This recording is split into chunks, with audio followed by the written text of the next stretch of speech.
What's up, everybody? Welcome to System Captors Live. I'm David Wilson. We're back again with another Friday stream where we get together as a community and talk about whatever topic I've come up with for the week. And as always, this week is no exception.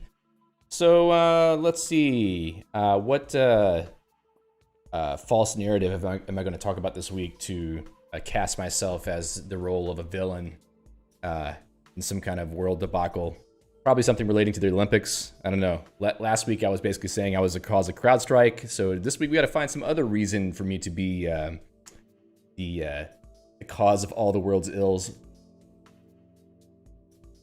Don't ask me why. I'm just feeling a little bit punchy on a Friday here, but I'm happy to see all of you. Thank you all for joining. I'd like to say hello to the folks who have joined so far. I see here on the IRC side, Trev, Peter, Arnaud, Fade, Gun, Ashraz, Mike, Naokotani, and some others who are joining in. DDoS of Microsoft. Did someone DDoS Microsoft? Definitely was not me. I'm not going to cop to that one. No way, no how. Let me check over on the YouTube side. On the YouTube side, we have Tenamag and Minas Mazar. What's up, folks? Nice to see all of you.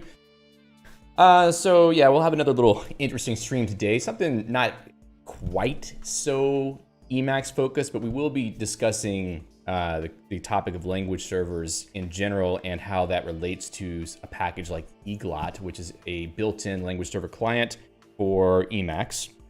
We'll get into that in just a little bit.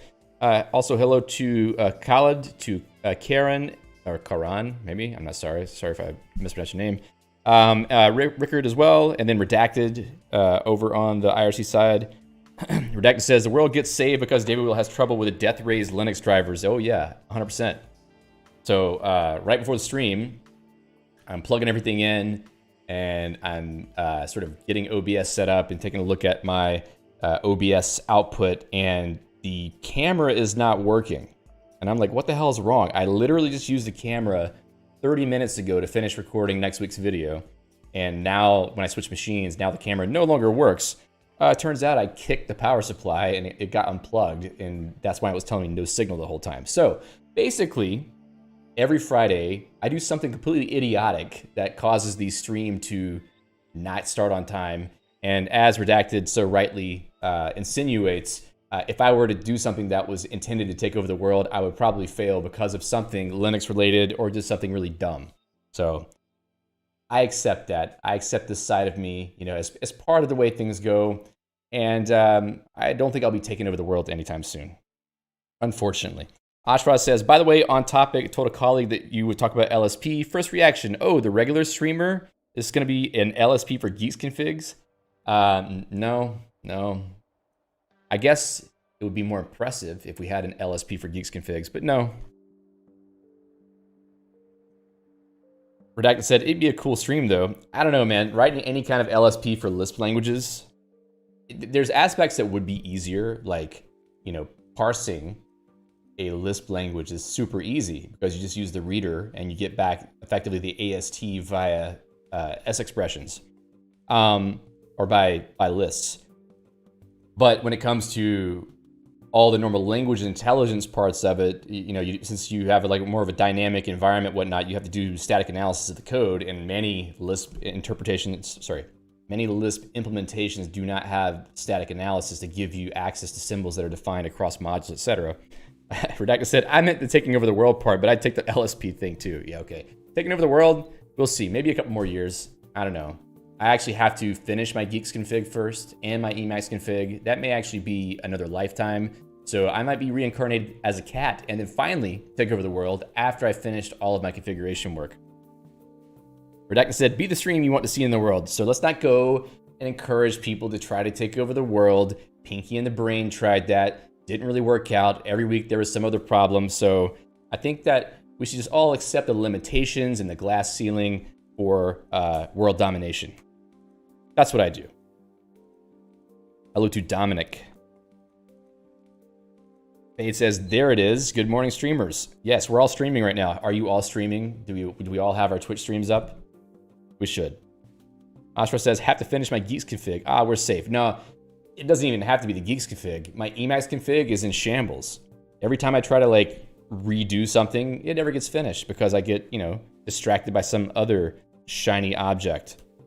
So it is what it is. All right, let's get into the updates. Where are we? First of all, reminder about the Emacs Conf 2024 call for participation. This conference will be December 7th and 8th this year. Basically, it's the Emacs conference. It's virtual, happens on the internet. The talks are generally somewhere between 5 to 20 minutes. So not a huge investment for you if you are interested in preparing a talk. Maybe if it's your first talk that you've ever given. I highly recommend doing it at this conference because it's very friendly. It's a very friendly environment. You'll be more than likely, you know, being organized by Sachua, who's a very friendly person and very good at organizing people and things. So you will feel very welcome and very at home becoming a speaker at Emacs Conf. So I definitely recommend submitting a proposal for a talk there if you have something that you're interested in talking about with Emacs. And I'm sure that many of you do because we're all just talking about it in IRC all day. So why not just, you know, make a talk about it too? But basically the deadline for submitting proposals is September 20th. And as recommended, you can take a look at previous talks to see basically what kinds of talks have been submitted and accepted before. It's a wide range of things like how Emacs is used in, you know, university teaching, how Emacs is used for, you know, managing a bakery. Like there are all kinds of things that you can talk about related to Emacs, even if it's an Emacs package you like or a package you've written that you're excited about. I certainly recommend submitting a proposal for talking about that. I am thinking about what I will submit because I think I'm going to try to submit a talk this year because why not? You know, it's been a while since I've talked at Emacs Conf, so I think it should be fun to do it again. So definitely give that a thought. Worthwhile, I think, and you'll have a good time doing it. So like I mentioned before, the next System Crafters video, new System Crafters video next week about custom org agenda views. So we're sort of following along from the previous video I did last week about productivity with org mode. And this time I'm going to tell you about 5 different custom agenda views that you can add to your configuration that will help you with various parts of a productivity workflow, from planning to dealing with your untagged tasks or taking a look at the things you need to do for the current day or maybe things that you've completed within the current week, things of that nature. So keep a lookout for that. Probably Tuesday or Wednesday of next week. I'll get that out. Just I've got everything recorded already. Just need to edit it and write up the show notes, and then it will be ready to post. So it will be out for sure next week. However, I am going to be out of town next week. So if there's any delay, I would say it's probably due to the fact that I am going to be at the beach getting turned into a lobster as the week goes on. So, you know, as each day goes by, I will be getting progressively more and more red. And by the time there will be no stream on Friday because I'll probably be recuperating from my 30-degree burns. And then the following week, you'll probably see me looking like the charred remains of a human being. But point being, I'll be out on vacation all next week, so there's going to be no stream, but I will be getting that video out, so you will see my charming face at some point next week. Hopefully it will be useful and interesting to you. That's just the way that we like to do things here. Let's see. Redacted says, are you going to take over the world now? I have to finish modding, so it's fun when I take over the world. That actually does sound about right. I mean, you can't really get the full satisfaction of world domination unless you have the perfect tools. This is why in every movie where there's an evil genius who's trying to take over the world, the first thing he does is build something really absurdly evil to take over the world, and then he brags about it incessantly until he finally gets his plans foiled. So obviously, one of the core components to being an evil genius who takes over the world is to do something that you think is so cool that you're going to brag about it and make people so bored of hearing about it that they're going to stop you from what you're trying to do, right? Trev says, charred remains of you, a human being, and we're demonetized. That's okay. If this video gets demonetized because I had to make a stupid joke that had no profanity or any other lascivious words or content or imagery, that's okay. I mean, if that's how YouTube wants to play the game. It says, I also burst into flames in direct sunlight. It's a problem. Sunscreen helps though. I've found that sunscreen does a pretty good job so long as I am putting it on. If I don't put it on, it's all over. But if I put sunscreen on, somehow it manages to work.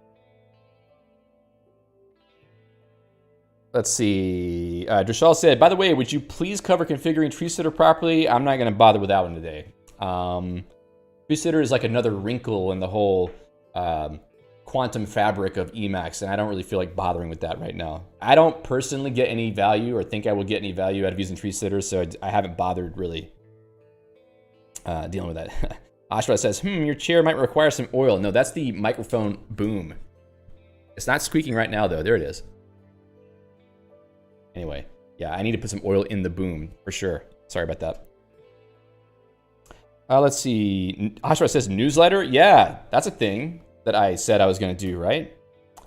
You know, the newsletter hasn't been out in a while, and it's because I'm rethinking how I want to approach it. I think I'm going to change it to like a monthly thing. I was trying to do it as a weekly thing before, and that quickly, you know, turned out to be difficult because, you know, you really have to, you know, have a good pipeline of things coming in to share in a newsletter. So yeah, I'm going to try to flip that to a monthly thing, but I also need to get back to it. So thanks for the reminder, Ashras. Peter says, anyone use Mickey's Combobulate package? I mean, Combobulate is a reason why it would be pretty useful to use TreeSitter because it effectively gives you structural editing for any language that's supported by TreeSitter, where you can move things around, like, you know, move function definitions around, lines of code, etc. Hey, Judy. But yeah, I haven't bothered trying to set up TreeSitter yet, so I don't think it's going to be that big of a problem, you know? Ashra says maybe have a newsletter topics or similar to collect topics from others. I mean, every time I send out a newsletter, I have a little section that says, hey, if you have topic suggestions, just email them to me. But nobody has taken me up on the offer yet, as far as I can remember.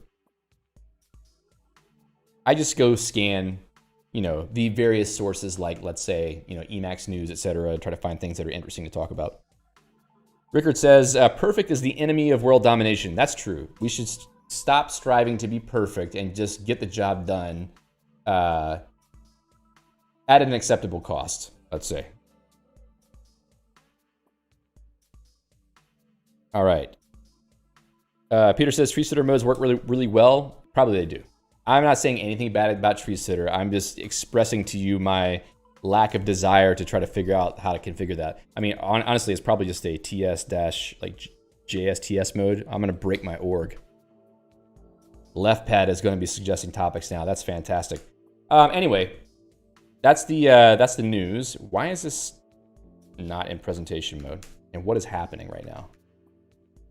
Hello. Okay, just making sure my computer did not get totally hosed. For whatever reason, Emacs seems to have decided to hang on me right now, which is super interesting if you ask me. What is happening? Like, even Control G is not working. Just checking OBS, make sure everything's still streaming. I may have to kill it. That is bizarre. It's been a while since I've had this problem. So pkill, can I type? What is going on? I'm extremely confused right now.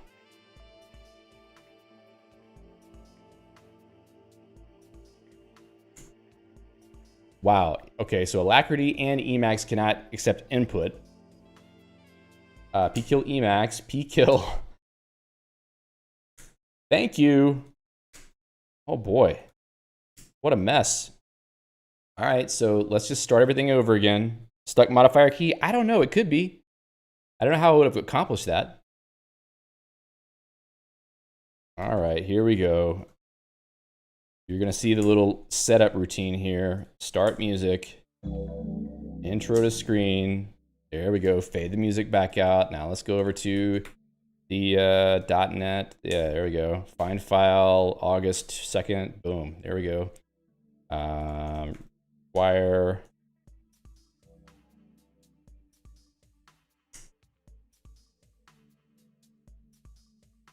That was really weird. Okay, here we go. Finally, we're back. So Peter says, I added tree sitter auto and tweaked the language list. This module also binds all language extensions to the tree sitter modes. Okay. I've heard about that package. That's a package, right? Tree sitter auto. Configuring tree sitter for each language seems painful. It could be. But I mean, I don't really use that many languages anymore, so it's not a problem for me. It's not like, I mean, how many people are using like 7, 8, 9 different languages all the time? Maybe like Bash, Emacs Lisp, maybe JavaScript, Scheme, maybe. It says DevOps people. Yeah, well, you know, kudos to DevOps people, system admins who have to deal with all the hodgepodge of scripting languages and configuration formats in the world. All right. So today, what I want to talk about is how language servers work, and also what is a language server. You've probably been hearing about language servers for a while now.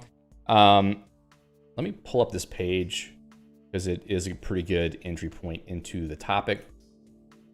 So many years ago, let's go into story time, people. Many years ago, there was a project to create a new web-based editor for programming called Monaco.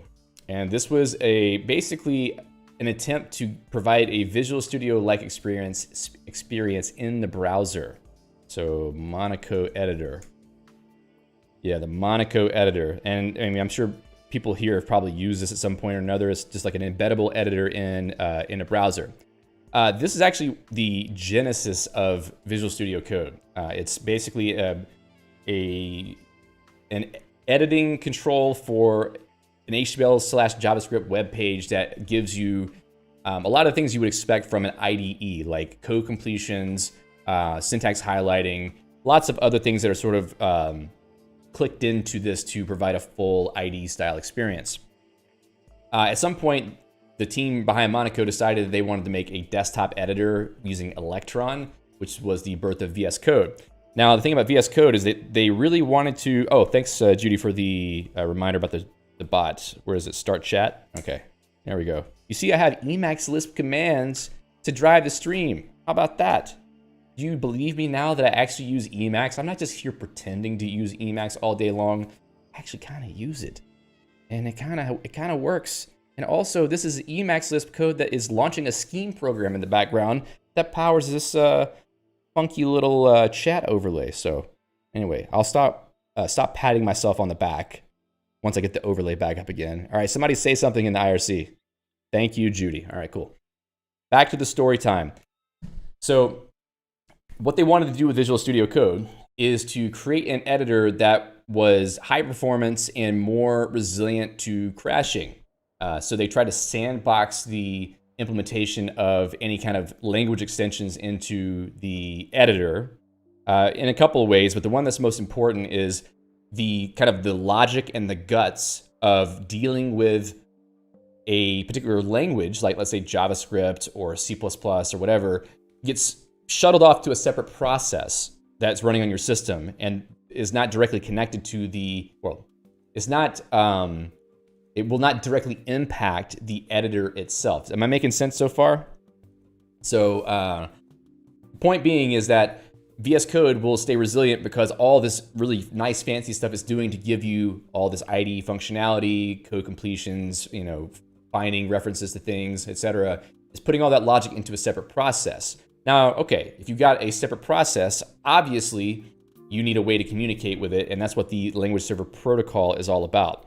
So the language server protocol is just a way to communicate between an editor of any sort. So this sort of like what happened is that they created a protocol. Instead of just doing something that was proprietary and hidden and in-house, they decided to do something that was actually useful for the world and create a protocol that anybody could implement a client or a server for, so that all of the language intelligence that can get clicked into VS Code could also be used in other places like Emacs, Vim, or other larger IDEs. I think they use language servers even in the full Visual Studio by now. Peter says, wasn't Eric Gama from Eclipse fame not at the cradle of VS Code? Yes, Eric Gama led the team for Monaco, VS Code, and also, was behind a lot of the development of, or when I say behind, he's leading the development of the overall effort to make the language server protocol and the debug adapter protocol. I had the pleasure to meet Eric Gama in person and speak with him over email a few times about this topic, because I actually was one of the first implementers of the language server protocol, if you can believe it. When I was working at Microsoft, I worked on the PowerShell team, and I wrote the PowerShell Editor Services project, which is effectively a language server for the PowerShell language. You can see my my image right here. Someone else has now supplanted me as the top contributor to this project, but yeah, I wrote that a long time ago. It's been rewritten heavily since I did it, but at least I can have that claim to fame. So yes, language servers. Anybody can implement a language server. The purpose of a language server is to get access to the information about a language or platform that one would be developing for, and be able to feed that back into an editing experience. So we will talk about what the protocol does and everything in a moment. Let me check the chat because I see a lot of stuff happening there. Trev says, whoa, back up and start at PowerShell. Yes, thank you for reminding me. Faye says, I generally think that JSON was a mistake. You think JSON's a mistake, so you think we should be using XML instead. All right, I see. You're an XML acolyte. I know, I'm putting words in your mouth. You never said that. Let's see. Yeah, we're talking about NixOS, all right. Ashra said, the reusability of LSP solved the n times n problem into an n plus m problem. Yeah. Except for the proprietary LSP servers. Yeah, nobody likes those. Peter says, Eclipse was also big on isolating modules with OSGI Java modules before Project Jigsaw. I'm sure that there's some old head Java people here who know what some of that stuff is. I don't know what Jigsaw is, but I definitely know some of the other stuff. System Crafters lore? What? Rochelle says, what? David Will's ex-Microsoft? Yes, it's my... I never really hid the fact that I worked at Microsoft. I just didn't say it, because it wasn't really relevant to what was going on here. But now that I don't work there, I can say it all day long. I used to work at Microsoft. I left there at March 1st of this year because I gotta take a break, man. I can't be working at Big Corps for the rest of my life. I gotta do something else for a while, like make Emacs videos very occasionally. I am not currently at Microsoft. Okay. Let me just pause for one moment and say, I had a great time working at Microsoft. They were very good to me. They were very nice to me whenever I left. I have nothing bad to say about working at Microsoft because it's probably one of the best jobs a person can get, especially the team that I worked in last. So just putting that out there, we all like to joke about Microsoft in the Linux community, but me as a person who was previously employed there, got nothing but good things to say.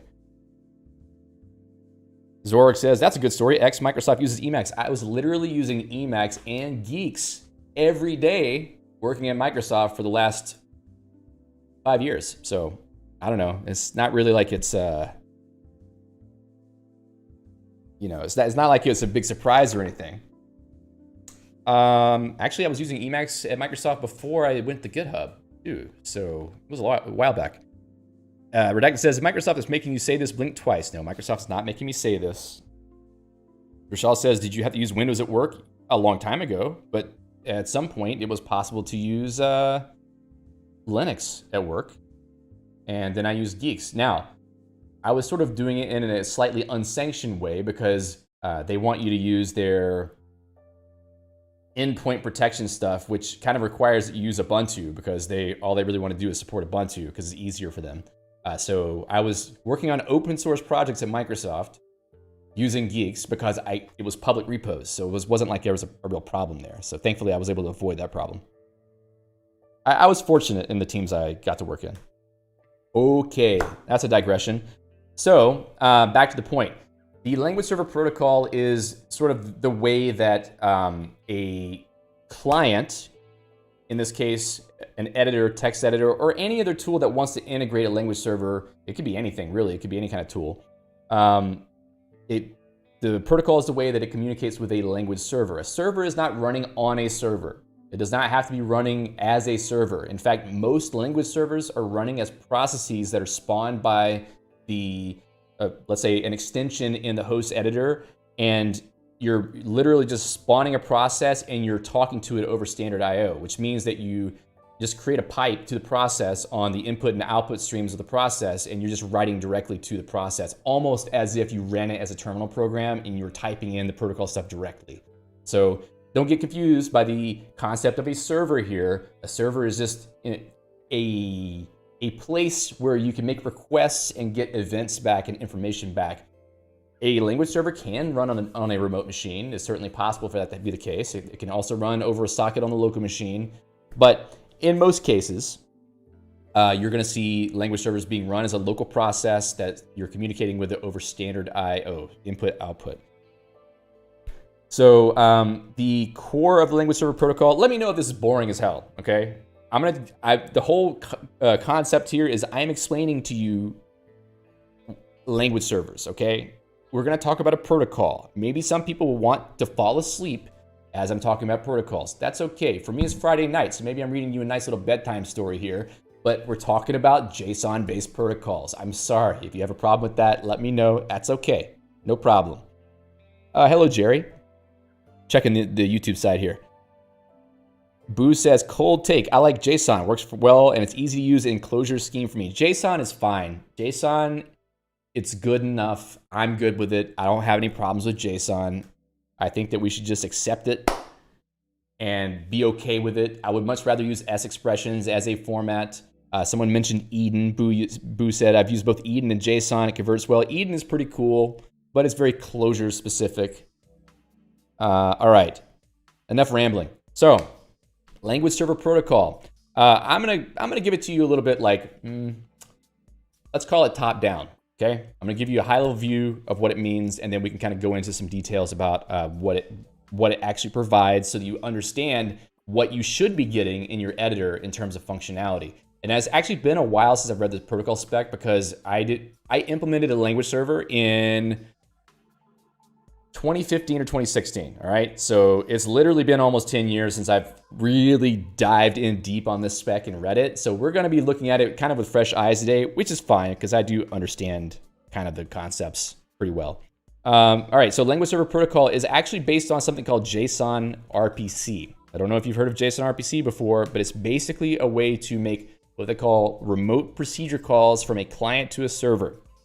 The idea is that there are requests and responses. So you can make a request that needs a response to come back. Like, for instance, at this point in the code, I want you to give me the list of all completions. The server processes that request, returns a response. There's another type, which is an event, where it's not something that you've made a request for. It's just some information that's coming back from the server. So it could be like some status information, or like, job status, or anything like that. So it's a very simple protocol. Not too much to it. It's actually quite nice because it's very easy to implement, especially if you have a JSON serializer, parser, reader, etc., in the language that you're using. Peter says JSON-RPC is to re-implement WS Death Star in JSON. Is it really? I've never seen WS Death Star. I've seen all the WS Star XML mini protocols or whatever. Anyway, we're not going to look at this too deeply. The point is that the request objects are pretty simple. You just have the JSON-RPC version as one field of a request object, and this is an ongoing connection that you have, or I'm calling it connection. If it's standard I/O, it's not really connection. It's just a read-write scenario. But you're constantly just sending these little messages in JSON format. So a message is effectively a JSON object. If you don't know what a JSON object looks like, so JSON. So a JSON object looks like, not that. This is basically the grammar. JSON examples. There we go. Thank you. Show me some examples. All right, that one is kind of a little bit too wacky. Here we go. JSON is basically just an object syntax, effectively. You start off with a curly brace. Then you have just key value pairs inside. So menu is a key in this object starting with a curly brace. And the menu itself, the value of the menu key is an object which has its own key value properties. Then later down in this tree of properties, you have menu item, which then has a list containing objects. So this square bracket is effectively a list. If you've ever written JavaScript code before, this is effectively like a JavaScript. It's like you're instantiating a JavaScript object. That's why it's called JSON, JavaScript Object Notation, right? Okay. So point being, very simple format to read and write. If you're trying to debug something that is communicating via JSON or JSON-RPC, it's quite easy to read what's going on there because it's all text-based. There are ways to do JSON in a binary form, but for the purpose of language servers, it's all ASCII text, I think. It could be Unicode, not sure. We can look at the protocol for that. But basically, the idea is that a request object is going to follow the same syntax for an object, and it's going to have the JSON-RPC property, which denotes what version of JSON-RPC protocol it is. LSP uses JSON-RPC 2, right? So this is always 2. The method, which is a string saying the name of the method to be invoked as a remote procedure call. This could be anything, whatever the RPC server recognizes. So the RPC server has its own set of methods that it recognizes, and the language server protocol we'll look at has a whole set of methods that it can recognize. We'll look at and see what it provides. So that's the method name. Then there is a params object. I believe it's an object because it has key value pairs for the individual parameters. And it's, I think, just a general unstructured object, and it's up to the client, the server, to sort of understand what the format of the object may be for the given method that is being invoked. Then a very key part of this is the ID.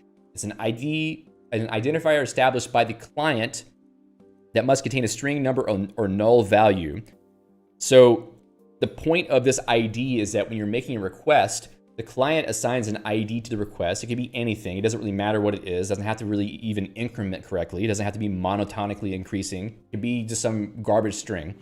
But the point is that when a response gets sent back from the server, the response will also have an ID that correlates to that initial request. And that's the way that a language server can do things asynchronously.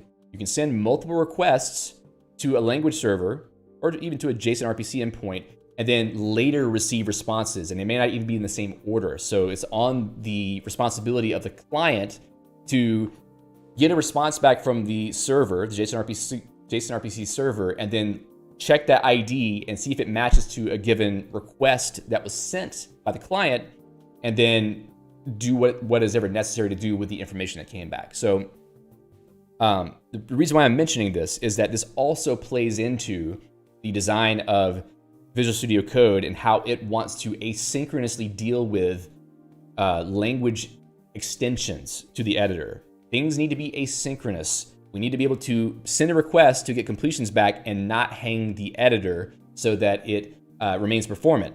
Also extremely important for other editors like Emacs, because Emacs obviously is not multi-threaded. So if you're using a language server client in Emacs, you definitely want the language server to be able to asynchronously handle requests and not make you wait for them, so that Emacs can go about its business doing other things until that response comes back with the relevant information.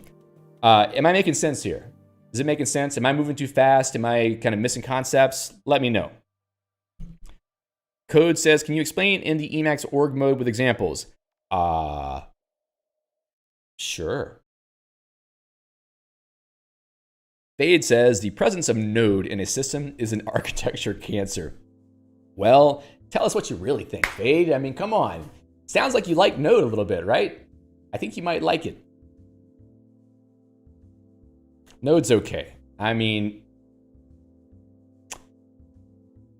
it's a necessary evil at times. What can I say? Let's see. What are we saying before this? Peter says, all of this was invented after protobuf and gRPC. Yeah, well, I don't really have an opinion on why that might be the case, but protobuf and gRPC are probably a little bit more complicated. JSON-RPC is pretty straightforward, I would say. Now, obviously, it's not, the most robust and reliable thing in the world, but for things like this, if you've just got tools that need to communicate, it's pretty good. It says, I've wasted my life. I'm becoming a full-time JavaScript programmer. Aren't we all? I mean, I was literally being paid lots of money to write JavaScript and TypeScript code at GitHub and Microsoft for the last 10 years. So I'm kind of a professional JavaScript programmer.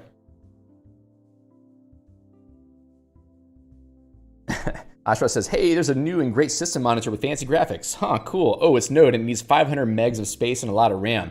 Yeah, because what it wants to do is to generate a lot of load to make the flashy lights and graphs actually mean something, because otherwise it's just flat. If you're not using any Node or Electron apps, then it's flat. Peter says, at least JavaScript started out as an intended scheme implementation. I mean, we start off with things with good intentions, and they go awry whenever Java turns out to be the hot thing, and then whomever is leading the effort at Netscape is like, hey, we need to have this look more like Java. All right.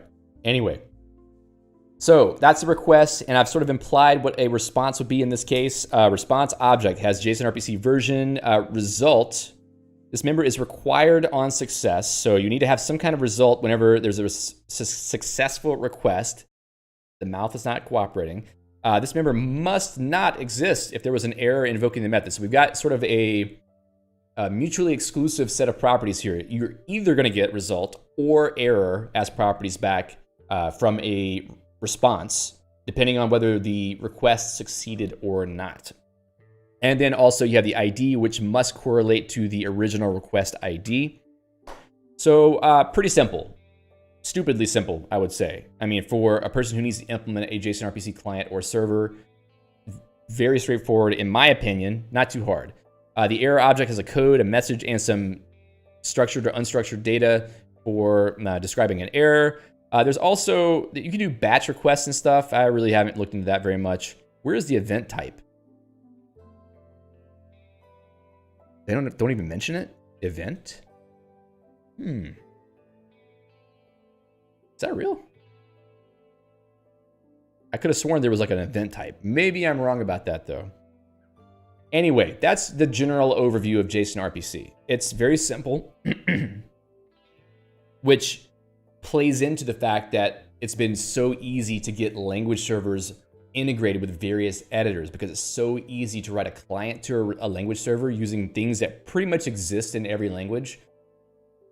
Just, standard IO, pipes, and a JSON parser and serializer.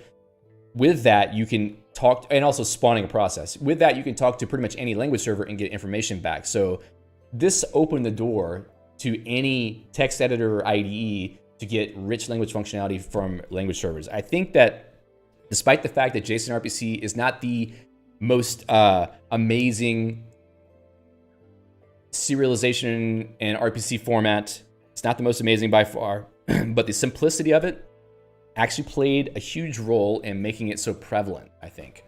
And also, obviously, the value of having language servers really made people want to do this. But if it was using gRPC, I think it would not have been so successful. If it was using like message pack, it probably would not have been so successful. This is something that a person can understand pretty quickly and implement for without a whole lot of trouble, in my opinion.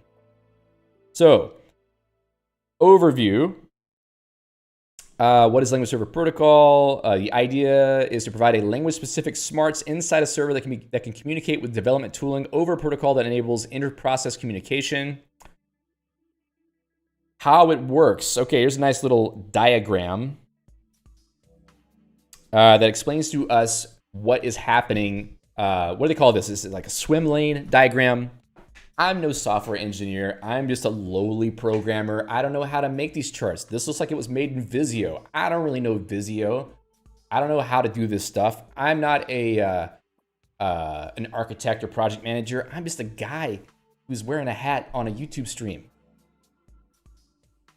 But I'll explain it to you anyway. So on the left side, we have the development tool. Nah, look at the colors, dude. This is definitely Visio. You know, and also the font, is that Calibri? This is definitely Visio. The development tool is on the left side, which is the client. The language server is on the right side. User opens document. Cool. It sends a notification, which to me sounds like an event, but I didn't actually see that in JSON-RPC just a second ago. Judy says, also it's a Microsoft page. Yeah, that's the other little key here. Text document / did open. So we already see that this is sort of a method. Text document / did open. They're namespacing the methods based on the object it relates to, kind of like a class, I suppose you could say. And then the did open event. Ashra says that was done in PowerPoint. Okay, it might have been done in PowerPoint. It's just as bad, okay? In fact, I would say it's worse. That's a standard PowerPoint rectangle. Ashraz, I feel sorry for you, buddy. I know what you're telling me. You know, you're trying to express to me the pain of having to work in an all Microsoft environment every day by being able to recognize these things too well. So params document. Now that doesn't tell us much. Is document an object? Is it a string? What is it? Goes to the language server. Then the user edits documents. We got two parallel actions here, it appears to be. So the user edits the document. Text document / did change. Can you read this? Can you see the text? Params document URI / changes or comma changes. So we're identifying a document based on a URI and also sending a list of changes. Then we get a notification back, or I would say this is probably this is a notification. Publish diagnostics is an event. Now, sort of the way this works is that in the language server protocol, let me just give you a little high-level description of how it works, because this is not really getting us there. In an editor, whenever you open a file, the editor will tell the language server, I've just opened this file at this path. This is what this did open means. That tells the language server on your side, go open that file locally, scan it, get all the semantic information, statically analyze it, whatever, and be prepared for further requests on this file. Now, this did change event actually tells the server, hey, the user in the editor started typing and added a diff to the file. So basically saying they added 4 characters at this line, at this column, etc. They tell the server that, and then the server is in memory keeping the latest form of the document. It has to actually apply those diffs itself in memory so that it has the full state of the document, even though it hasn't been saved, all right? So you may not be thinking about this, but part of this is that this whole system has to work even if the code documents aren't saved. So in memory, you've got basically every single document open that the language server needs to see, and you may have a version in memory that is based on the user's current edits without actually having been saved to disk yet. So all this stuff needs to be, I'll roll back. The language itself, the tools that are given by the language to do static analysis need to actually make it possible to do this on strings that aren't in a file, right? You can't be looking at the current state of the file because the file may not be saved yet. You need to have the in-memory string be processed. So that requires that there's some participation from the language and platform itself to give you the functionality that will allow you to do this. So it's not for free. You can't just go easily write a language server. The actual language and platform that you're working with have to actually give you the tools to deal with files that have not been saved yet, or process things that are currently in memory. So that's one little detail there. I don't know if any of you ever are interested in trying to write a language server, but that is useful information for you if it's relevant to you. Oh, is the stream stuttering? I hope not. Let me see. It doesn't look like it on my side. Let me know though if you keep having trouble. So now the language server has, has a document open in memory. once the person, the user, let's say, makes an edit on this did change, what happens is the language server is supposed to do whatever magic it needs to do to analyze the latest version of the document after those changes, and then it might send a publish diagnostics event back to the client to say, here are the current errors, warnings, information, diagnostics, etc., that are relevant to the file that the user was editing. And it could also be relevant to other files that are using things that are in the file that the user just edited. So this awareness has to spread to all the other files that may be affected by the file that was just edited by the user. Now there's a user executes go-to definition, text document / definition. Now that takes a document URI, which is the representation of the document, the unique ID of the document, which is basically its path, and the position in that file. And we're communicating to the language server in terms of buffer positions most of the time. So for things that are like an action that needs to take place in a buffer that you need some kind of language intelligence for, usually you're saying what file it is and then what position in the file the action is taking place. So in this case, we're saying I want to go to the definition to whatever symbol is, or whatever valid symbol is under this cursor position. The language server is supposed to go look at that file, whatever version of it has in memory currently, identify the text under cursor as potentially being a symbol. If it is a symbol, then it tries to look up that definition, or the symbol's definition, somewhere in the related project, and then it will return back a response, which is a location. So that effectively says, oh, okay, I found the definition of this symbol. It's in this file at this location, so that the editor can say, okay, I'm gonna open that file now if it's not already open, and I'm gonna jump the user cursor location directly to where that definition is. So that kind of gives you the high level run through of kind of how this model works. Is you have documents that are being opened by the actions of the user. There are edits being made to these documents. Those documents are being saved in memory and analyzed after they're being changed. And then the user can do things in the editor that is asking the language server for information about things that are currently in the buffer, so that you can perform certain actions like go to definition, find all references, etc. There's also some stuff for closing documents, like if the user closes a tab for a given document, it will tell the language server, so that maybe the language server can free up some resources related to that file, etc. So it's pretty straightforward. If you look at the protocol, there's a lot of events and requests methods, let's say, that make a lot of sense as far as what the user may be trying to do while editing a file in an IDE. So we'll take a look at some of those in just a little bit. All right, so this is sort of the same explanation that I just gave. And here's how some of this looks in practice. So the go to definition request here, like we saw before, JSON-RPC version 2.0, ID is 1. That ID is probably anything. You don't really have to worry too much about what that is.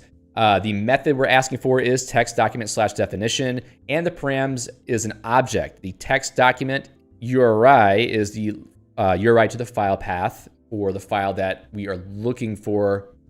It's the file that the user is currently in, where they're looking for a definition for a symbol at the given position, which is line 3, character 12, okay? So pretty simple. If you were to be a person who is writing a client or server for a language server protocol and you read this, you're probably gonna understand what's happening, which is good. You know, we keep going back to this idea that if you make a protocol that's really, really easy for people to develop for, then it's more likely they're gonna do it. If it's not easy to develop for, why would they bother? Because it's a pain in the ass. So, you know, let's accept the fact that JSON-RPC is a little bit jank because it gives us some value here. We would not have the plethora of language servers and clients otherwise. All right. Another thing here, what is this? The response is, the definition for the symbol is in this other file, and the range where the symbol is defined is at that range. It's a little bit better than having to get a single position back, because now the editor has the ability to make a little pop-up window that shows the entire definition all in one place, or maybe like highlight the whole thing whenever the buffer opens. So it gives a lot of value, I think, to have the whole range be returned rather than just the position of where the definition is. All right, so I think what they're also saying, I'm very sorry.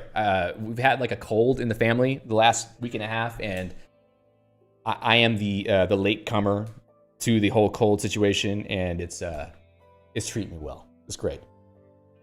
I think that the point they're making here is that not only can the editor talk to a language server for the Java or JavaScript application you're developing, because those are the only two languages that exist.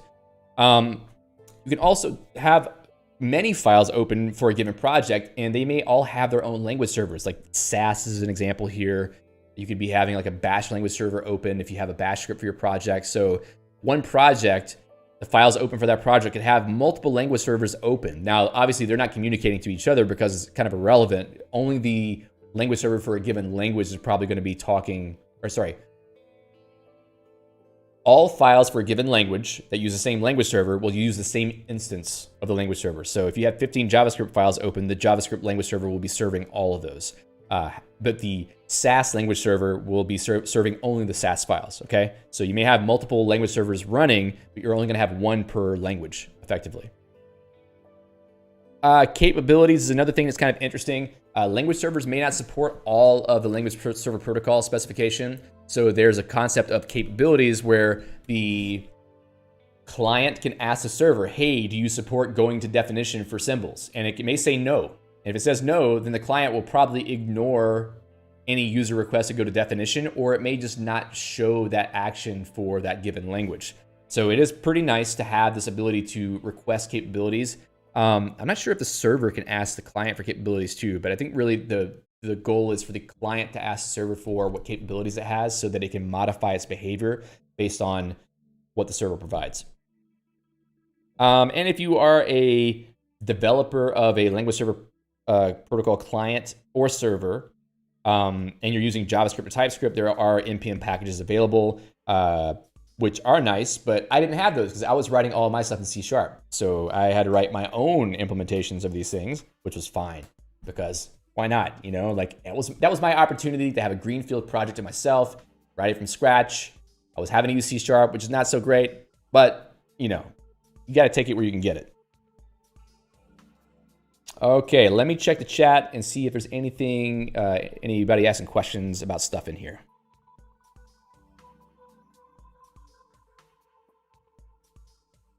Let's see. Faye says, this is why there hasn't been an LSP in Emacs for Common Lisp. I don't know, like Lisp languages, I just feel like LSP isn't as relevant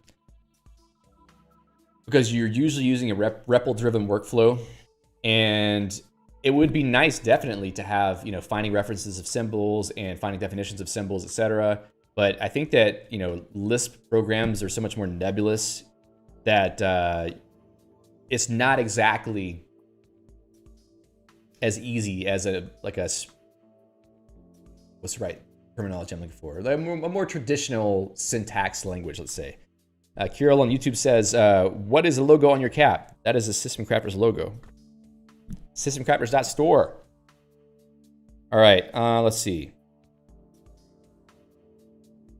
Larry Schemer said, so LSP is like slime, but for compiled only languages. Not really. I mean, it's for dynamic languages also. There's, you know, Python, language server, JavaScript.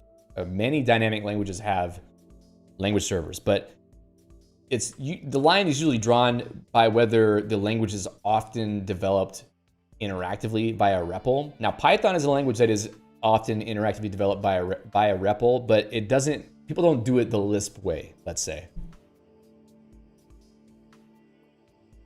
Boo says, yeah, REPL pretty much replaces LSP. LSP is mostly used for less dynamic languages from my experience. I mean, so NREPL I would say NREPL is more like language server protocol. And NREPL did come first, I'm quite sure. NREPL is a way to do multiplexed REPL sessions through one REPL server, I believe. Mostly for closure, but now, as we've talked about a few times, Andrew Tropin is writing one for Guile Scheme, an NREPL implementation called Aries RS. Let's see, does it show up? No. Oh, there it is. Source HUD is actually indexed by Google. Great. I'm kind of surprised that Drew Default allows that. But I guess for source HUD to exist, it would have to be indexed, right? Maybe that's not going to be the case for much longer, but it's taking so long to load. Okay, never mind. Anyway, the idea is that nREPL is something that does have kind of a protocol attached to it. I don't really know much about it, and I don't really want to jump too much into it, but the idea is that it's more than just REPL. There's actually some communication going on behind the scenes. LD says, why do you not use IceCat? I don't know. I just like to have some proprietary chains on me every now and then. It feels good, you know? It reminds me where I come from. It's good stuff. I'm just joking. I don't know. Because IceCat sometimes is a little bit harder to deal with. And I'm already dealing with the most annoying computing setup known to man, which is GNU Geeks. So let me just have one less thing to have headaches over every day, please. Thank you. I'm just kidding. Look, people, I'm just saying a lot of these things in jest because I'm trying to make this more funny, because otherwise it's just some idiot talking about language server protocol and Emacs for 2 hours. And God, I mean, like, why would anybody watch that? Okay. Boo says, I think you'd need CIDR nREPL for the more LSP-like features, at least in Clojure. Okay, so that's sort of like the extension thing, right, for nREPL, where I think there's ways for you to send messages through nREPL. I know nothing about this, just sort of like ambient information that has bubbled to the surface. SourceHUD is currently being DDoS'd. Why, though? Why are people DDoSing SourceHUD? Who cares? Like, do people not like Drew Default that much? Okay. Let's see. Let's go to the specification. I've rambled enough. LD says, I use Geeks and IceCat. 2 thumbs up. Good for you. CRA says, probably Microsoft. Why would Microsoft even bother? Okay. It's probably the AI bot people, right? They got all the AI bots, and to feed their need for intelligent people's code to power their bullshit machines, they need to go and spam all of the source forges with requests, and a website like SourceHUD probably can't really stand up under the load. So I'm guessing it probably has something to do with that. Maybe it's not really a DDoS so much as it is robots scraping information, as they do. Okay, language server protocol, base protocol, header part. Okay, there's some extra stuff. It's kind of like HTTP requests. They have a content length, content type, probably just to provide some extra structure to each request. Not so relevant for us, but you will see content length, etc. I mean, it is relevant actually, because you need a way to know how long the string is that's being sent for the message so that you can parse it correctly. Because otherwise you can just keep reading the message forever, and you're going to get a whole bunch of JSON objects, and you're going to have to figure out where they start and end yourself. So sending along the content linked as part of the request is a good thing in this case. LD says, I love how many things are covered in this channel. I still have a lot of watching to do. Yeah, it's just because I constantly get nerd sniped and rabbit holed into various different things, and I just can't shut up about it. Base protocol JSON structures. Sure, we're doing some type definitions. Not too interesting. Message. All right, so now we're basically defining TypeScript interfaces. Kind of useful, I suppose, if you understand TypeScript. Watch that MS Legacy CRLF. Yeah, I think you actually have to support that, because you can't just use /n for LSP, let's say. So we got the response. I mean, this is stuff we already saw. Response error, error codes. There's some predefined error codes for different types of errors. Sure, that makes sense. Notification message. Process notification message must not send a response back that will work like events. So I think this may be something special that LSP is doing. This idea of an event, a notification. It may not be part of the JSON-RPC spec. JSON-RPC notification. Is that what it was called and I just missed it? Ah, yes, because I'm an idiot. Where is it? Notification is a request object without an ID member. Okay, that's how you distinguish a notification from a request. Is a notification does not have an ID. Otherwise, it seems to be the same. And the implication here is that a notification does not need a response. You're just notifying the other side about something. So that's when we have a notification message here. Judy says, yes, CRLF is probably there because it's essentially HTTP. That's a good point. There's also cancellation support. You can cancel requests of a given ID, which is a cool thing to do because if you're trying to ask the language server for completions at a given point and it's taking forever and the user starts typing something else, you probably want to cancel that so that to not tie up the resources of the language server, especially if it's an extremely slow language server, as what I've understood the Rust language servers can sometimes be. So Morgan says, who wouldn't want full control of the carriage? I don't know. Progress tokens. Okay. All right. So there's some other types here that are relevant to the actual data types that are, it's kind of like the domain information of a language server. Like here, hover params, the parameters you would send to a hover request, the text document URI, and the position where you're hovering. So in an editor, sometimes you want to hover your mouse over a given symbol and you want to get information about that. So that is something that is provided by the language server protocol. In Emacs, I think that's probably like the LDOC type thing where you put your cursor on something and then you get the little LDOC message in the echo area. Probably the same thing. You just don't get like a nice little hover pop-up as you do in VS Code, let's say. Capabilities, not every language server can support blah, blah, blah. Sure, we saw that. Request notification, response ordering. The server may decide to use a parallel execution strategy and may wish to return responses in a different order than the request received. Server may do so as long as the reordering does not affect the correctness of responses. So yeah, you definitely don't want to process asking for completions at point if you haven't also processed the changes to the file that happened just before that. Let's see. Basic JSON structures, don't care too much about that. I mean, we know what a URI is, I think, right? Okay, there are client capabilities and server capabilities, where they support things like regular expressions, et cetera, et cetera. There are also enumerations. Text documents. So the current protocol is tailored for textual documents whose content can be represented as a string. No support for binary documents. That kind of makes sense because what language server are you going to have for binary documents? You're going to have like a DALL-E language server that can look at an image and then do something with it? I don't know, maybe, but it doesn't make a whole lot of sense. Prior to 3.17, the offsets were always based on UTF-16 string representation. Yuck. Clients and servers can agree on a different string encoding representation, e.g. UTF-8. Yeah, thank you. The people who don't want to have to go implement UTF-16 are very thankful to the reduction of the requirement that it has to be UTF-16. I don't really know what it takes to implement UTF-8 versus UTF-16. Maybe UTF-16 is easier, but who wants to do that? Okay. Okay, position is like a line and character position in a file, basically the cursor position, right? Position encoding, a range in a file, same thing. It's basically just position, two positions, start position, end position. Gun says byte order or what is it, BE or LE? I don't know which one it would be. It really depends.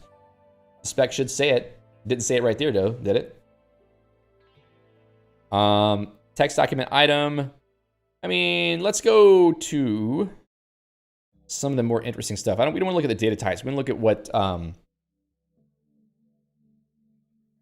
what you want to call that, what operations are available, right? Peter says, depends on the byte order marker. Yeah. Everybody loves a good bomb, right? Especially if you don't have that bomb at the beginning of the file. It's a mess. Yeah, it's a mess. I'm middle clicking around here and it's opening stuff. Text is a mess. Yes, Judy has it right. Text is a mess. Super weird. I don't know if Dave's here. Dave can tell you a little bit about how Guy-Lahoot has to marshal strings across the boundary to the WASM host, which is pretty wacky. Okay. Lifecycle messages, overview. Whoops. Initialize request. So there's sort of some lifecycle messages, let's say, where you need to, when you run the language, excuse me, run the language server initially, you need to send, I'm so sorry, send an initialization request to communicate some information that is necessary to initialize the language server, like information about the client itself, the parent process ID, maybe so it can attach to the parent, locale information, the root path of the workspace, which is basically the project path, also the root URI, any initialization options, the capabilities that are advertised by the client, tracing information, and workspace folders. So in a program like VS Code, it is possible to have multiple project folders in a workspace. So this gives you the ability to denote all of those as part of the working session. Now I noticed something here. Telemetry/event. Telemetry. What's going on with that? Telemetry notification is sent from the server to the client to ask the client to log a telemetry event. Oh noes. I'm pretty sure Eglot is not doing anything with that. Protocol doesn't specify the payload since no interpretation of the data happens in the protocol. Most clients don't handle this event directly, yes, but I bet you can guess which ones do.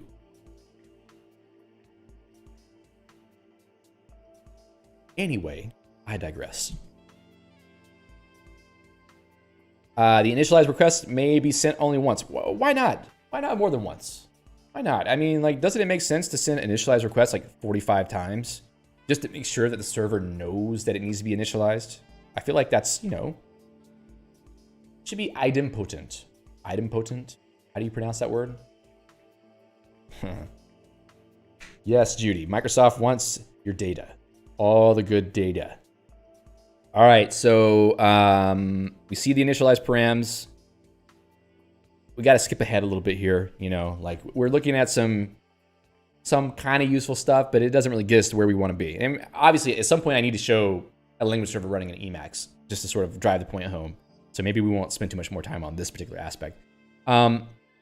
Text document client capabilities. So there's quite a lot of capabilities for a text document. I think this might be useful actually to show us what functionality can be advertised by a client or a server for dealing with text documents, which is really the core of editing code, right?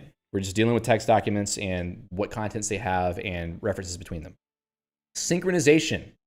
So whether text document synchronization supports dynamic registration. Well, that makes 100% sense. Client supports sending will save notifications. Now that actually is pretty good. Like, you kind of want to let the server know right before you save a file in case it needs to do something. Like it needs to say, whoa, wait, don't do that yet. The client supports sending a will save request and waits for a response, providing text edits which will be applied to the document before it is saved. Okay. Idempotent. The Romans did not have an American accent. Okay, thank you. I believe you, Gun. Normally, you don't try to stray me wrong. But who knows? There's a first time for everything. The client supports did save notifications. All right. Yeah, but it's kind of a weird thing because the editor needs to be the one who is responsible for saving files, right? Like the buffer is open in the editor. The editor is kind of controlling the whole process of editing and saving the file. But the language server needs to know about when the file gets saved because it needs to know like whether the file's dirty or if it can do some extra functionality, maybe to use parts of the functionality of the platform that can't be done in memory, maybe. So it does kind of make sense. All right, that was this text document sync notifications. Excuse me. Completion capabilities. That's a pretty core one for anything that any editor where you want to edit code in a particular language. You want to have completions. So you know what kind of functions are available, methods, types, etc. Completion items, so support for snippets. There's kind of a snippet syntax and like basically a language server can return a snippet as a completion result, but the client needs to support applying snippets with the snippet format that is being returned by the server. So there needs to be some agreement there that the client can actually take a snippet and apply it once it's been selected. Commit characters support. commit characters on a completion item. I think that means like a button that gets pressed that causes the completion item to be automatically selected, like pressing period whenever you're typing the name of a method or a name of a field or something. Let's say and you press period as a way to move to the next thing under that. I don't know. Client supports the follow contents format of the documentation property. Order describes the preferred format of the client. Okay, so different clients could have support for different types of markup for documentation strings. I think really what they're talking about here is plain text versus HTML versus markdown markup kind. Let's see. Plain text, markdown. Okay, so it's only plain text and markdown. So if your editor supports displaying markdown formatted text, you can basically say, I support markdown. And then if the language server also supports sending markdown formatted documentation strings, like when you hover over a symbol and it tells you like what the function does, that's basically what I'm talking about. Deprecated property on completion item, CLF pad /ashras. Pre-select support, not sure what that is. Tag supports. Tags property on completion item. Clients supporting tags have to handle unknown tags gracefully. Well, I don't know what that is. Insert replace. Resolve support. Resolve lazily on a completion item. Okay.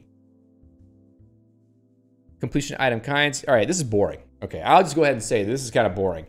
Maybe what would be more interesting. Dave, I was just asking, I don't know if you're watching the stream right now, I was just asking about if you could just give a little background, if you want, in the chat, about how the string marshalling between Hoot and the Wasm host has to take place because of just the way that strings are weird. But don't feel obligated to respond. You're probably busy, doing something a lot more meaningful, like cutting some wood or something.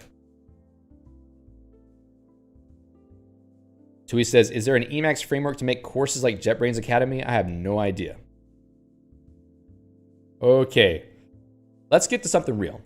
Let me see if I have a project that can use a JavaScript language server, because JavaScript typically is a better experience, let's say. Projects, code, what do they call it?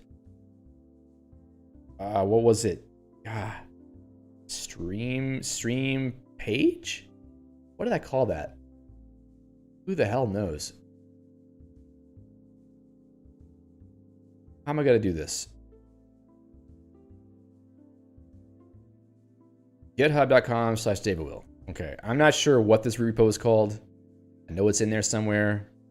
Where's the repository search? Repositories. Stream. Hack panel. Okay, that was what I called it. So projects, code, hack panel. Okay, it's here. This is a JavaScript project. Who the hell knows how old and out of date all this is? I don't even know why I've got these files here. But in theory, if I open a TypeScript file, it should start up Eglot automatically. Okay, so it does seem like that started correctly. You can see we have Eglot set up for the project hack panel. I can go ahead and drop a cursor on top of this router right here. And this is kind of that hover action. You can see down in the echo area that is giving me information about the e.router method, the parameters it accepts, which in this case is just an options object, and also what that function returns, which is a router object. Okay, so Eglot, for those of you who don't know, is an Emacs package that provides a language server protocol client for Emacs. It is not the only one. There is also LSP mode. I've made videos about LSP mode on this channel before. It's perfectly good package to use. I feel that LSP mode is a lot more involved, let's say. It's got a lot more functionality, a lot of stuff that I personally don't need. Because Eglot did not exist really whenever I was first using and covering LSP mode. It came later. Eglot is more of the in the school of let's let the built-in Emacs functionality, do what it's supposed to do and just provide the language server information in a way that Emacs already understands, so that a person who is fluent in Emacs can just continue using their existing knowledge and use the commands that they're used to. So Eglot is a simpler package in theory. I mean, I think it is quite simpler because it just doesn't have all this extra UI stuff to add to it. And it has a pretty good support for automatically locating and executing the language servers for various different languages. Now, there's one difference. Eglot does not try to automatically install language servers for you. LSP mode does. That might be useful to you if you aren't so familiar with how to install tools for the platform that you work with. But in my opinion, I don't really want it installing things for me because I want to have a bit more control over the versions of things that I got distracted by a comment.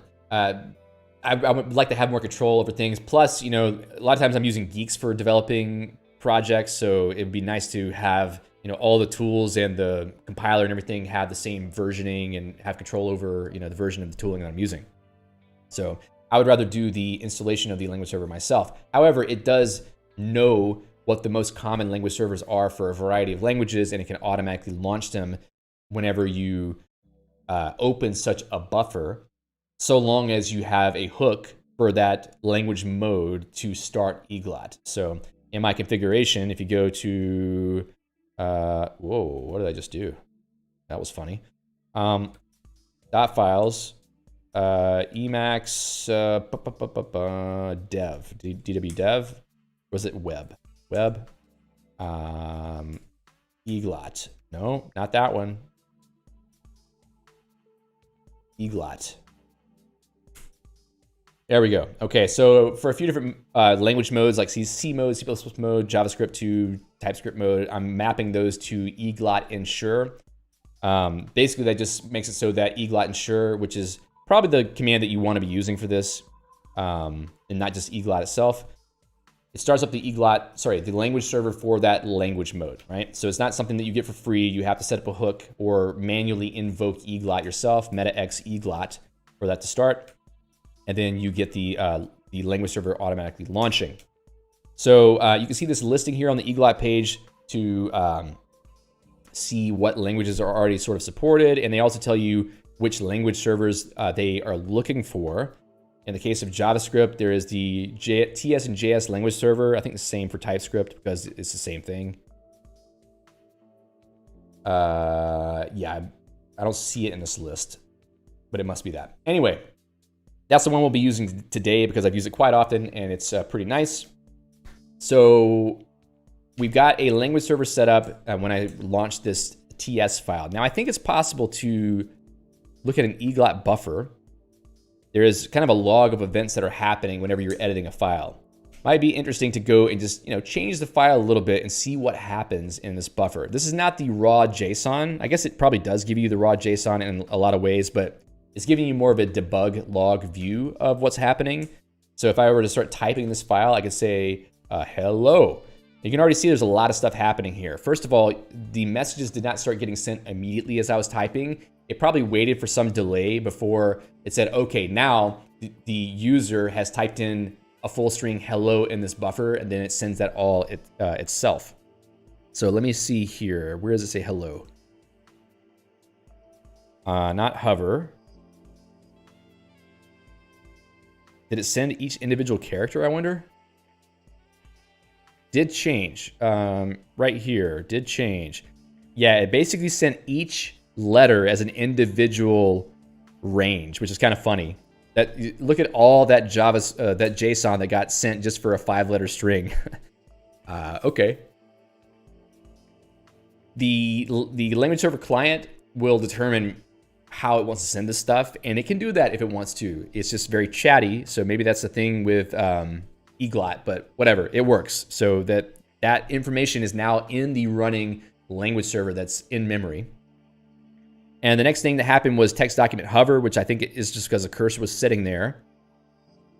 And did it get a response, I wonder? Document highlight. So document highlight is another thing where if you have a symbol, like let's say app, if I put my cursor on app, then you can see that all of these instances of app here are bolding. That's because it recognizes there's a symbol, a meaningful symbol in the current file, and the language server is returning this document highlight notification, I think, back. This was not requested. It's just a notification that's coming back from the server. I'm pretty sure. Maybe not. Maybe it's being requested. At any rate, the idea is that it will highlight that same symbol throughout the document. If I put this.router, it would also highlight that. The theme I'm using right now is not doing a good job of illuminating those highlights, let's say, but that is what's happening. Let's see. What else is happening here in the requests? Publish diagnostics. So yeah, Ashra says the bulleting effect is a bit subtle over stream. It's a bit subtle to me too. I can't really tell half the time. So signature help, don't think we use that. Publish diagnostics, that's a notification that's coming back from the server to say that HTTP server is declared, but its value is never read. So we're getting diagnostics back. And a diagnostic in this case is some information that might be relevant to the programmer to say, hey, maybe you need to consider that you've got a syntax error here, or maybe something's not being used, this kind of thing that you normally get in an IDE. So we're seeing a few of these things back in the results. It would be nice if I could expand this text out a little bit to make it easier to read. Member hello implicitly has an any type, but a better type may be inferred from usage. So this is kind of the information that is coming back from the in-memory edit that we just made when we typed in hello, and hello is totally bogus. It's not really a symbol in the file, so it kind of recognizes that. Let's see, another document highlight, signature help, hover, signature help, hover. So basically, as you move through the file, many messages are going to get sent from the client to the server, and many responses will come back with information that can be used in the editor to provide details. Let's try something else. I'm going to put my cursor back on this .app, and I'm going to use MetaX xref, what's it called? Find definitions, okay? Xref find definitions. So that actually found the definition of the app private member of this class and jumped to it. But as you can see, there was some stuff happening in the debug log here. One of them is text document / definition. So we said for the file server.ts at this given range, sorry, no, that's the response. How can we tell? The request has an arrow going to the right, and the response has an arrow going to the left, okay? I guess that makes sense. So here we're doing the request for definition. We're saying the file is server.ts, and the cursor is positioned in line 28, character 9.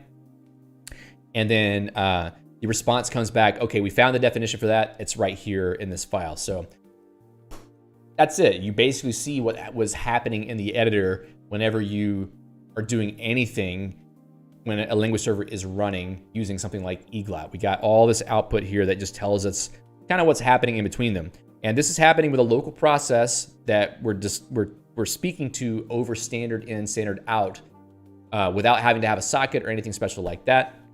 In fact, if you were to go into a terminal and type in the name of the program, TypeScript, JavaScript, what is it, TypeScript language server? Okay.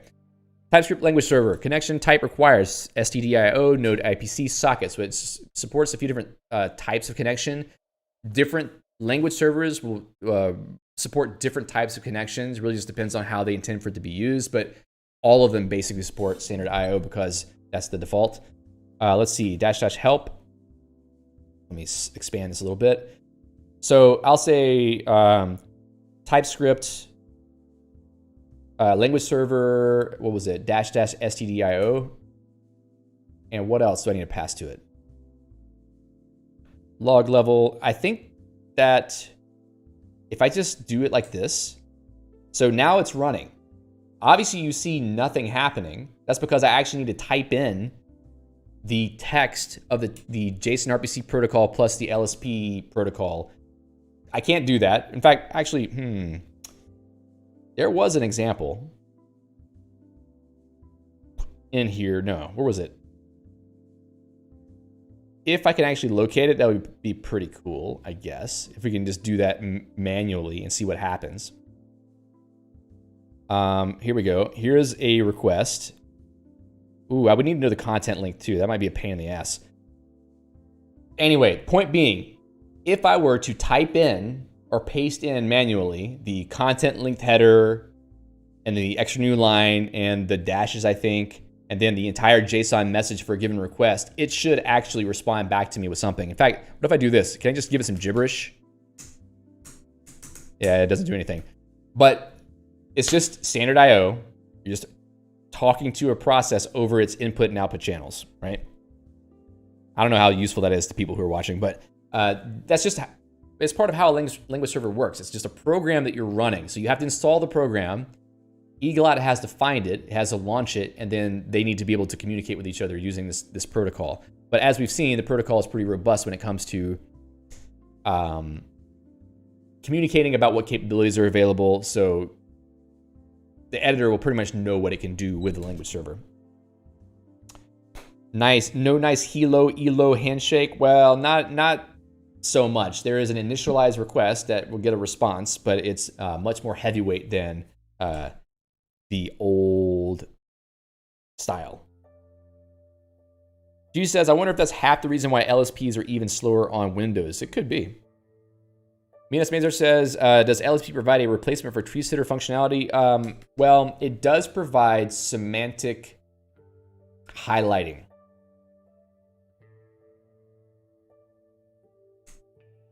So by default, VS Code is using TextMate syntax highlighting configurations for various languages, which is basically a regular expression-based format, which is pretty much like most other editors doing syntax highlighting. But the language server protocol does provide functionality to do semantic highlighting, which is a layer on top of what the editor is already doing for syntax highlighting. It could be used in replacement of that. But basically, you send the code buffer to the language server, and it sends you back effectively the syntax highlighting AST, so that not only can it be highlighted more accurately, it can also have some level of structural editing done to it. With tree sitter, those two things are separated because tree sitter is a separate thing, doesn't require a separate server. It's just a grammar that is kind of baked in a native module that can really quickly and efficiently parse a language and give you back effectively an AST for the contents of the buffer. And then you can do structural editing in a similar way. But yeah, there is some functionality from language servers. Now, I don't really think that many people use that, because if you think about it, it's kind of heavyweight to expect the language server to give you full semantic highlighting of a buffer every time the user makes an edit. So unless it, excuse me, unless there's a way to do that more efficiently, like giving only diffs that are happening, then I think that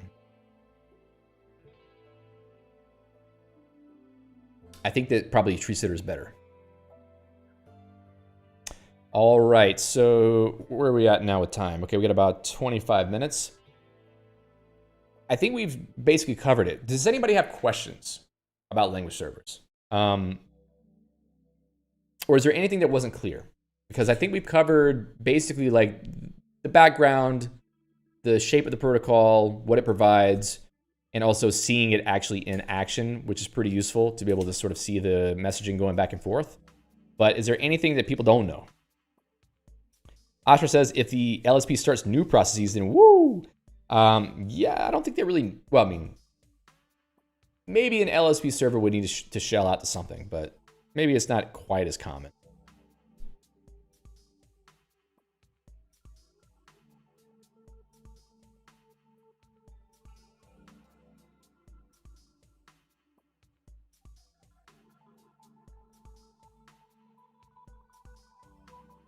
Let's see. Let's see. I saw a question. Did anyone try to make a translation layer from nREPL to LSP? I don't know.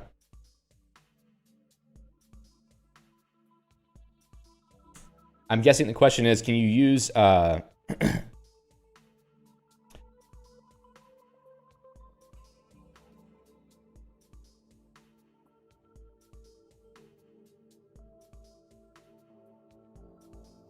if you can use closure nREPL servers in an LSP context or vice versa?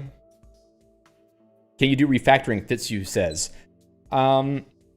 Yes, you can actually do things like reorder parameters. I don't know if Eglot has all that kind of stuff hooked up, but I'm pretty sure there were requests for doing things of that nature. Basic types of refactoring. So let's go here. In this constructor, I have a few parameters. Eglot order parameter. What else we got?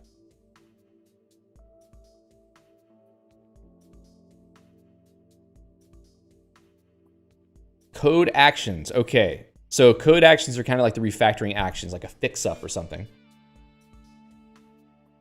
Yeah, you can do renames. Find code action. Extract quick fix. I also didn't look at, was it FlyMake?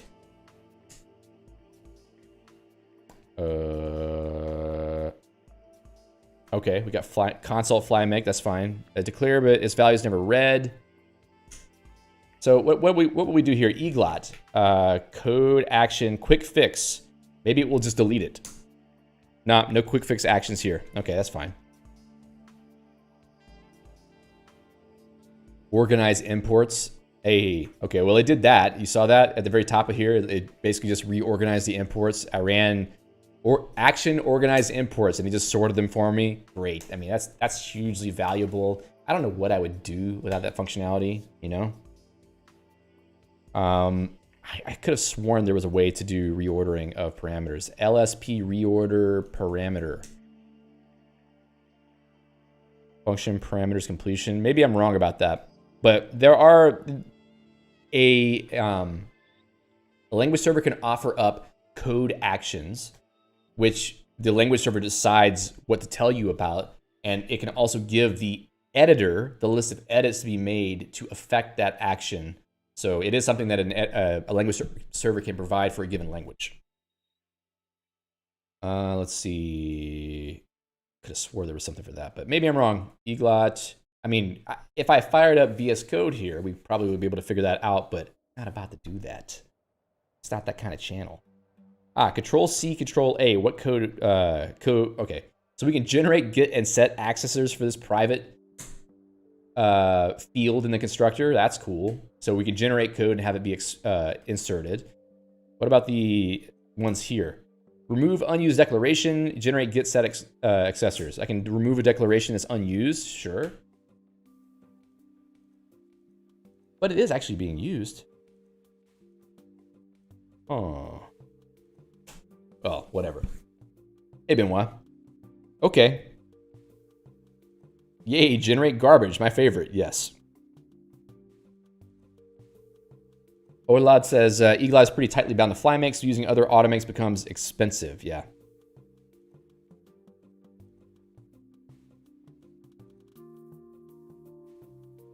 Ashra says, language server for mesh when? I am desperately trying not to start working on mesh again.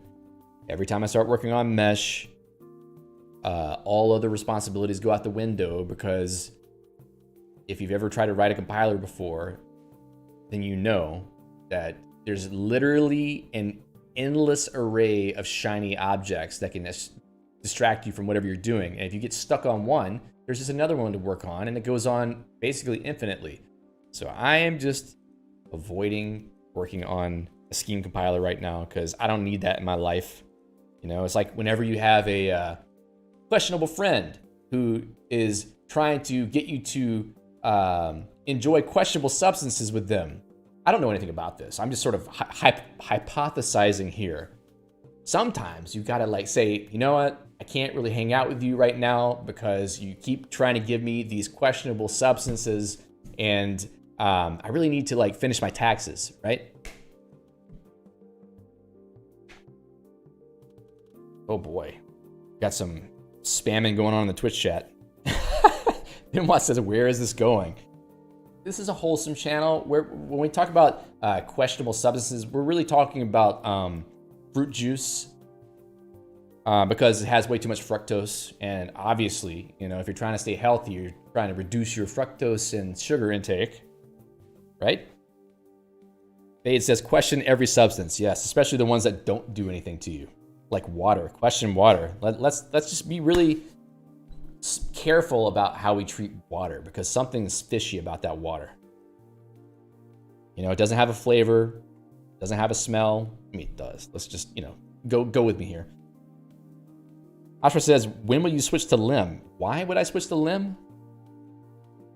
Why would I switch to lim?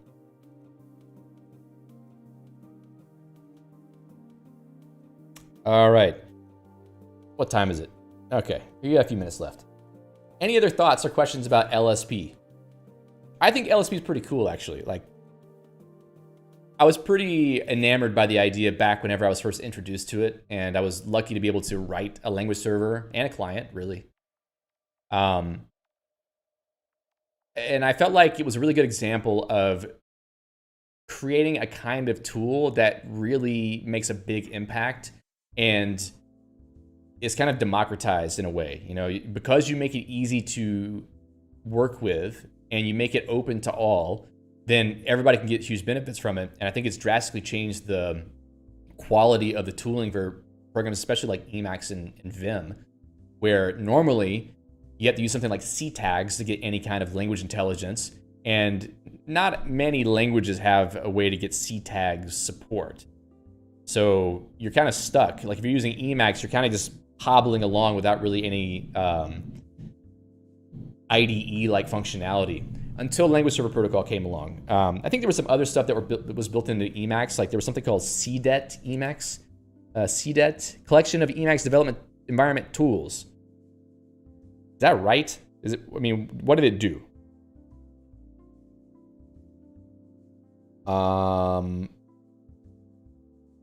Yeah, it's basically more of like an IDE style thing, right? There have been attempts to make better IDE functionality for Emacs, but there was never a way that made it work basically across the board for many different languages. So it's big stuff. Eric says, would org mode benefit of LSP? Not really, because Emacs already has effectively an AST for org mode in memory while you're editing the document, because it kind of has to be able to do its functionality. So I don't really think that Emacs Lisp or org mode or anything native to Emacs would really benefit from an LSP. I mean, Emacs already has all the information for Emacs Lisp baked in, because when you run Emacs Lisp code, at least in the context of Emacs, it's all there in the current process environment and you can inspect it directly. So I don't really know. I mean, I will say, if you want to have org mode support in other editors, then certainly an LSP could be pretty useful, but it only helps you with completions in org mode files, maybe formatting, maybe highlighting, but it won't do things. It could generate custom views for you. I did a lot of really wacky things with LSP whenever I was working on PowerShell. Making it so that a PowerShell module could make custom extension UI appear in VS Code written in PowerShell. And then you do things in the custom UI and it actually causes things to happen in PowerShell. So you can do a lot of wacky stuff if you want to. If you are motivated by weird ideas as I am, it is possible to do wacky stuff with LSP. Trev, give me a break, man. You brought it up. He says, ugh, this guy won't stop reminding us he worked at Microsoft on PowerShell. Dude, I'm not bragging, you know, like I'm going at great risk here saying that I worked on PowerShell at Microsoft. I'm losing credibility, in fact, by saying that. I am losing all my credibility. People are like, what? You worked on that? What about Bash? Well, I don't like Bash or PowerShell, so give me a break. I just don't care. I don't care. Dude, somehow, person has to make money. And if you can make money while not going crazy at the same time, it's kind of a good deal. And I'm not saying that it was like the best thing to work on in the world, but at least being able to work on like open source projects back whenever Microsoft didn't really do that very much, it was good. This is a good experience. Faye says, the list points you built up are rapidly evaporating. Why do you think I've been paying penance by talking about Scheme for so long now? I'm trying to like get back in the good graces of the, what would you call it? The literati, the Lisperati. PowerShell bashing. Yeah. Whatever, people. The secret's out. I worked on questionable technologies. Yeah, I'm just kidding. The only way to get into good graces with Fade is to do CL. That would require me wanting to get into good graces with Fade. I really don't care. No offense to Fade. Fade's a great guy, super smart, knows a lot about Common Lisp. I just don't care about Common Lisp, man. You just can't make me care. I've written Common Lisp. I just don't care. I'm sorry. What is the Lisperati? It's the shadowy cabal of super smart Lisp hackers who judge everyone else who does not use Lisp. I don't know who they are because they're a shadowy cabal, but I do know they exist. Why do I know they exist? Because you see shimmering parentheses in your editor whenever you write something wrong. If you write Lisp that is not idiomatic, somehow you know about it, like that cold brush of wind on the back of your neck, because they're standing over your shoulder and judging you. Sorry, I had to take that into a very strange place. We're going to turn that into a new Netflix special. The Murders of the Lisperati. Morgan drives a Lisperati. Yeah. No dangling parens. Let's not go there. Conrad Barsky. Maybe. Maybe he's a member of the Lisperati. Boo says, try to write Common Lisp for a physics engine in high school, change the scheme quite quickly. I just like Scheme better. I don't know why, man. It just really speaks to my aesthetics, and where Common Lisp really doesn't. I'm not saying Common Lisp is ugly or anything weird like that. It's just different. I don't know how to explain it.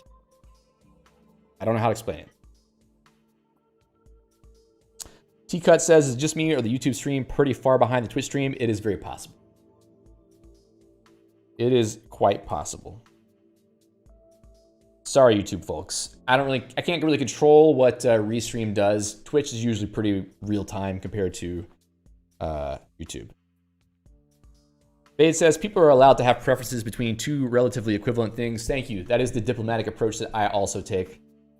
But I also like to be a little bit hyperbolic on the streams because otherwise we're just, bike shedding parentheses. Who says, I think Lisp 1 is beautiful, so that's reasonable enough for me. Yeah, I agree. I do think it's beautiful. I think it makes more sense the way that I like to do things. It says, that said, Scheme kind of sucks. Yeah, okay. In some ways, Scheme does suck. It's a painful truth, but I just drink water. Not other questionable substances. I drink water, and I try to drown away the pain. And I totally screw up my electrolytes in the process. I really have to go to the doctor to see about that because I think my legs are going numb. Soon my legs will be like some dangling parentheses because they won't be working. Because I sit in the chair all day and write Scheme code and drink too much water. Drink the Kool-Aid. Kool-Aid's not good for you. I was just talking about the dangers of drinking too much fructose. Now we're going to bring Kool-Aid into the picture. All right. Anything else LSP related? Because once again, I'm off on a tear. Gun says, what is better? Ash, bash, kush, zhush, kush, kush? I have no idea. All I know that is if you use the ash shell, you're in for a rude awakening. Because it's pretty minimal. Height adjustable desk. I do have one of those, and I never lift it. You know why? Because I like sitting too much. E-shell, yeah. I just try to avoid using shells in general. I use shells less and less. I'm depending more on Emacs features to do things for me, and I'm happier that way. I don't really need to spend time in a shell. Like, literally the only time I go into a shell is... Okay, maybe I'm running like a geeks command or something, but often it's like to run pkill because I'm hosed somehow. Cal says, I was surprised to hear you say you don't use a shell much. I don't really need to. Yeah, async shell command, exactly. Like most of the stuff that I run, I'm using async shell command. You can see here, now I don't know why this git push is here, but like all the geek shell stuff where I'm running things, I just run programs using async shell command a lot of times. That and metax compile. Those two things, like that's most of my command execution. I'm either trying to build a project and run a project using metax compile, or I'm trying to run a program using Geek shell, and I'm using async shell command for that. And when I try to use a manifest file for Geeks, I'm often using that in metax compile because I'm running something through Geeks shell using a manifest. What am I looking at? Have I tried? I can't even read it because there's a stupid heart in the way. This ridiculous YouTube UI. I can't read that.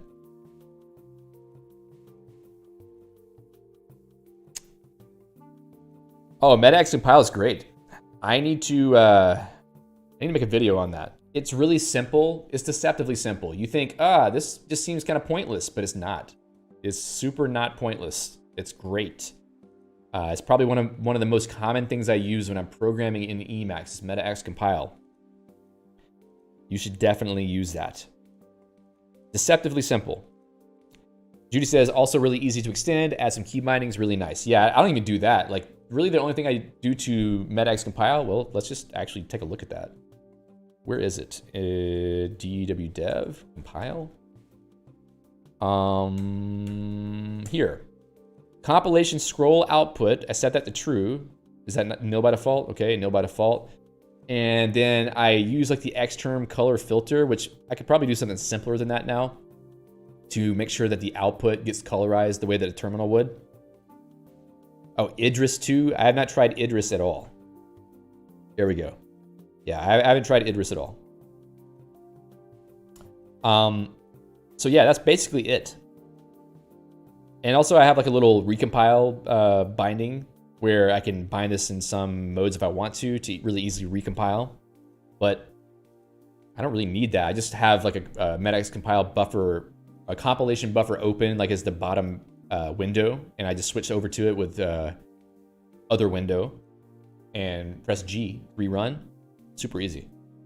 It's great. Works awesome. Let's see, anything else?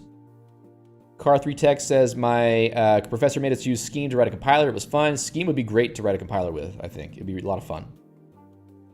He was a co-creator of Haskell. Oh, JP. I see, okay. I have italic line numbers. Blame the theme for that. I don't know why. And you can see there's a little bit of rendering artifacts here too. If I full screen and go back, it goes away. Who knows? Must be a little issue with the PGTK build. What time is it? All right, I think we're winding down now. Issue, not using prot theme. Well, I might start using prot's theme a little bit more. Do I have it here? I don't know if you noticed, but in the last video I posted last week about context tags in org mode, the theme basically looks like this theme. You can see through the Emacs window, and the colors are pretty much the same, at least for the overall background color, mode line, etc. That's really just Modus themes with a couple of strategic tweaks to make it look like the normal System Crafters vibe, but it's really minimal Emacs config. So if you're interested in seeing how you can do some minimal tweaks on Modus themes to make it look how you want, check out the config for that video. Kind of cool, actually. Modus themes is really nice. I need to look into that more. I might do a stream on that sometime soon. I don't know if he's made changes to Modus themes to make it easier to tweak recently. I made a video on Modus themes like 2 years ago, and I might have discussed tweaking on that one. I can't remember. But if he's changed things to make it easier to tweak, I would certainly be interested to try it out, because if we can take the built-in Modus themes, which comes with Emacs, like Judy says, from 28 forward, especially now, I think with the changes that are probably in Emacs 30 that are coming out, you could basically start with one of the Modus themes and then tweak it to your taste and have a pretty small configuration for your own custom colors for Modus themes, which I might do. It's nice using Doom Pale Night. I've been using it for years. Obviously, it's kind of like the visual theme of the channel, but if I can have something that's a bit more customized to what I want, that might be cool too. I would like to stop installing Doom themes. Let's put it that way. There's so many themes in there I don't need. If I can just have my own customizations of a theme that are in my own config. I have two different themes I use all the time. There's this one and AU Dark, which is hard to see here, but on my other machine when I'm using it normally with the proper background, etc., it looks pretty good. So I would probably just have those two, and it would be pretty nice. Gun says, I wonder why Prot almost always has a glaring white window. Yeah, after he spent all this time making all these nice, colorful themes, so many varieties of them, then he's using a blindingly bright thing. But it probably is like Ashra says, he has a pretty bright environment he works in. Not me. I'm a troll. I like to be in the dark. So I like dark themes. But right now, I have the oppressive glare of this huge LED ring light going in my face the entire time. So I'm just trying to let you know what sacrifices I'm making to bring all of this useless information to you for 2 hours. I'm being blinded. You can't see it, but I can see it. Maybe let's just, cap it all off by turning on a nice little light theme here. There we go. How about that? EF light. That's great. Great way to end the stream with a little bit of retinal burn. I hope you enjoy this last little wash of color at the end. Gak says fade. Yeah, I agree. Okay, so language server protocol. I think we did a pretty good job covering the ins and outs of that. I hope this was useful or interesting to you. I hope it actually helps you to think a little bit more in terms of what a language server is doing in case you end up having trouble with them at any point. If you have questions about language servers or thoughts about them, or maybe you've used a language server and you want to tell people about it, just leave a note in the comments. I might make a more focused video about language servers one day, but I think this probably covers it well enough that it's not necessary. And like I said, no stream next week. I'll be out of town the whole week, but I will be publishing a new video about custom org agenda views for productivity. And that should probably come out around Tuesday or Wednesday, depending on how busy I am being a lazy bum. But that's kind of every day, right? So who knows? All right, folks. Thank you all for being here today. Really appreciate your time and attention, and hope you have a great weekend. Until next time, happy hacking. See ya.